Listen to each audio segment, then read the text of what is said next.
السلام عليكم ورحمة الله تعالى وبركاته. أحبابنا خواتنا أصحابنا، مرحبا بكم. اليوم بإذن الله نقدم لكم الخلطة الثالثة لتجهيز الحسون والكناري للتزاوج.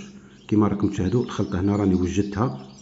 دوك نعطيكم المقادير ومن واش متكونة.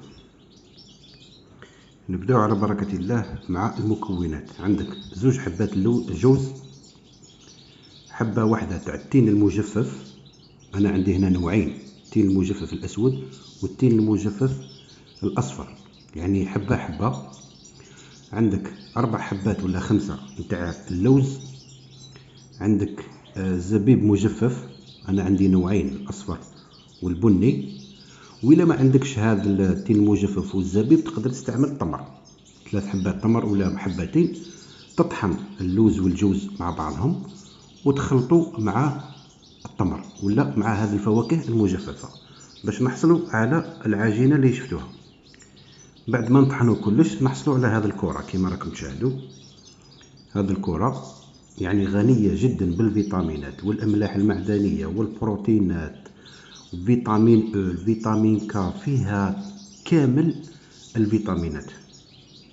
بلا ما ننساو العنصر الضروري لهذه الخلطة وهو الخروب، يعني نضيفوا لها تقريبا ملعقتين صغيرة تاع 1 غرام، كيما هذا تسمى 2 غرام نتاع الخروب، ونمزجوا كلش ندخلوهم في بعضهم هذه الخلطة ولا هذه المكونات، ونقدموها للطيور تاعنا عن طريق الكودي.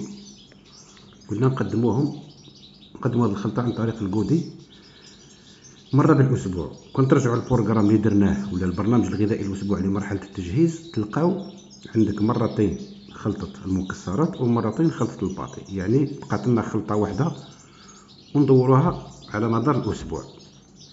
قبل ما ننسى هذا الخلطة 24 ساعة ونحيوها من القفص ولا من السلاكة، لكل طائر عنده كودي واحد كيما هذا، وانت وحسابك مع الطيور تاعك ولا الكمية ولا المقادير اللي تقدر تستعملها. هكذا خوتي، ان شاء الله نكون فدتكم ولو بالقليل. تهلاو في رواحكم، والسلام عليكم ورحمة الله تعالى وبركاته.